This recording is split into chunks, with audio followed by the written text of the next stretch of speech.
There's an old Earth saying, never corner something that's smiling at you. The alien fleets hadn't heard it, yet.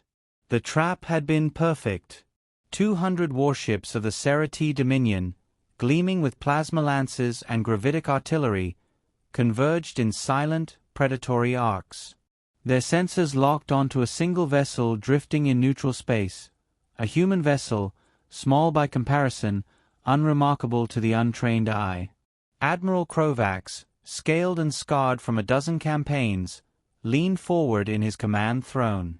One ship. Alone. Human registry. It hasn't even raised shields. His tongue flicked in disdain. Pathetic. Pathetic. Yes. Except, it hadn't tried to run. It was waiting. Inside the ship Erebus, Captain Nathaniel Hale poured himself a cup of tea. Darjeeling. No reason intergalactic warfare should ruin a perfectly good morning. His uniform jacket hung lazily over the back of his chair. On the table beside him lay three things: a battered paperback copy of The Art of War, a Rubik's Cube with exactly one side completed, and a small blinking console that kept politely reminding him enemy Armada detected, 217 vessels. He ignored it. "Sir," came the voice of Lieutenant Vega from the bridge, dry with controlled panic. "We're, completely surrounded. Should I, scream now or wait until the shooting starts?" "Wait until after," Hale said smoothly, stirring his tea. "Better dramatic effect." Vega made a strangled noise that could have been laughter, or despair. Out among the Dominion fleet, anticipation crackled like static. The aliens had seen humans before. Scattered colonies, fragile merchants, loud but underarmed. Annoying, but not dangerous. This, however, was their chance to make a statement, to corner and capture one of Earth's military vessels, to show the galaxy that humanity's expansion had gone far enough. Krovax gave the order. "Transmit surrender demand." A shimmering hollow opened in Hale's cabin. The Serati Admiral loomed, his head frilled with dominance colors, his eyes glowing with predatory amusement. "Human vessel. You are encircled. You will power down immediately, eject your databanks, and prepare for boarding. Resist, and you will be annihilated." Hale took a slow sip of tea, then set the cup down carefully. "Admiral, I do appreciate the hospitality, but it's a bit early for annihilation. Could we start with breakfast first?" Confusion rippled across the alien bridge. Krovax blinked. "What? Breakfast?" Hale repeated. "It's the most important meal of the day. Surely you've heard that." The translator stuttered. The Serati muttered among themselves. To their credit, they didn't open fire immediately.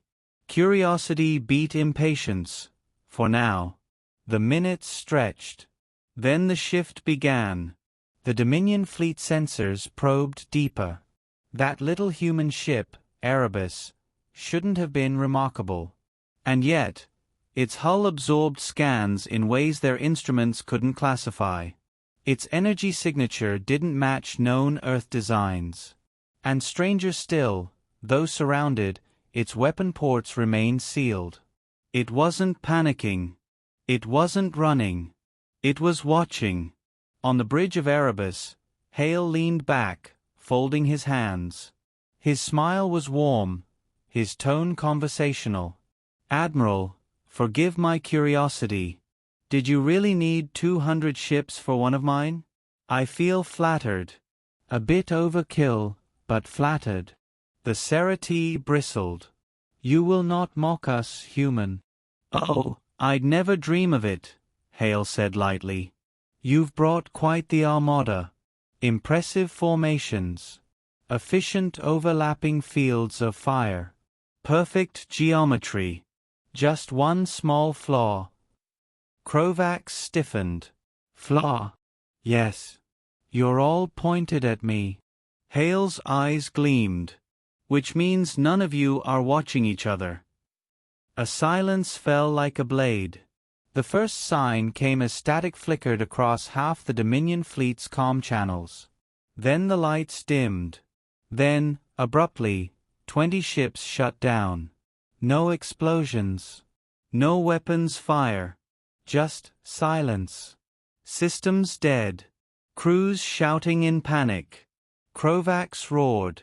"What is this sorcery?" "Not sorcery," Hale said, still smiling. "Just chess." "Do you play?" Vega, whispering under her breath, muttered, "Sir, this is beyond chess. This is—" "Please," Hale interrupted gently, "don't ruin my metaphor." The tension ratcheted higher. Dominion ships scrambled to reboot, to realign. The Armada shifted, its perfect geometry fraying into disorder. And Erebus? It finally moved.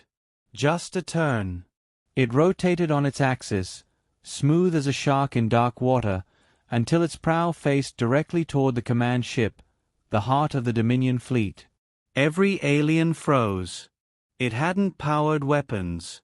It hadn't raised shields. It hadn't even accelerated. But in that single turn, every veteran aboard knew the truth. The human ship hadn't been trapped. They had. Fear crept into Krovax's voice. You wouldn't dare fire. Not with so many ships ready to erase you." Hale's reply was calm, almost tender. "Admiral, I don't need to fire.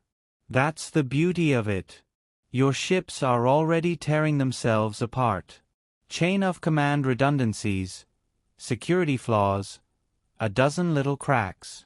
All I did was whisper in the right places."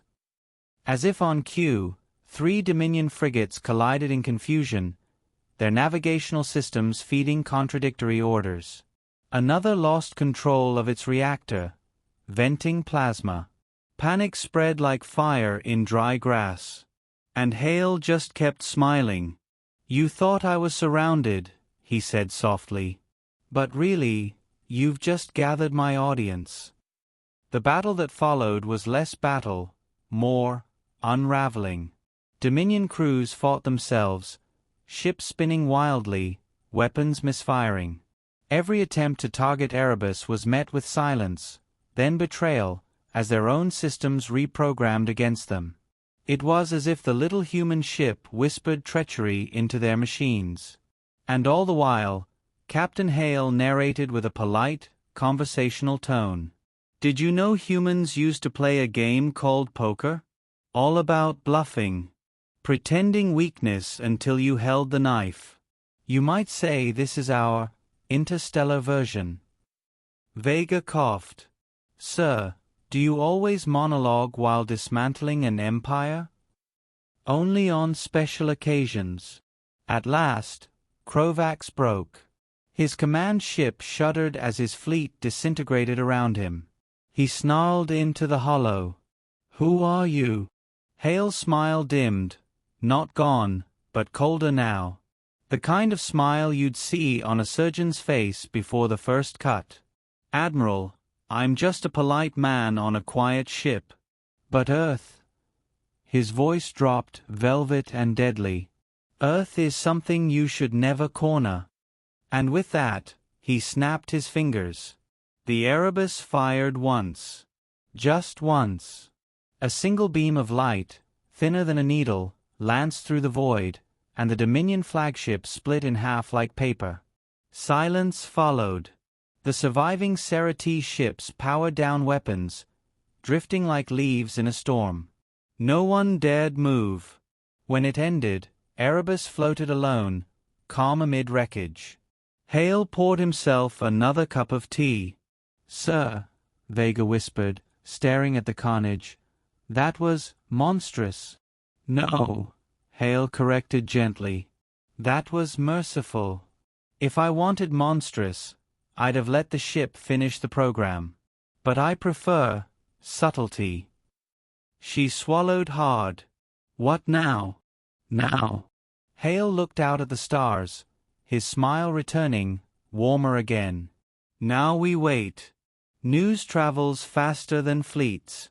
By tomorrow, every corner of the galaxy will have heard the story, the day 200 ships surrounded a human vessel and froze when it turned to face them. He raised his teacup in a mock toast toward the shattered Serati fleet. To breakfast. And so the tale spread. Through smuggler whispers, through frightened diplomats, through broken fleets limping home. Humans, the loud, laughing, chaotic newcomers, were something else entirely. Predators in polite clothing, smiling while they set the board, sipping tea while rewriting the rules. The galaxy learned the old Earth saying that day, "Never corner something that's smiling at you." And the twist. The Erebus wasn't Earth's most powerful ship. Not even close. It was a prototype. A test run. And Earth had already launched 20 more.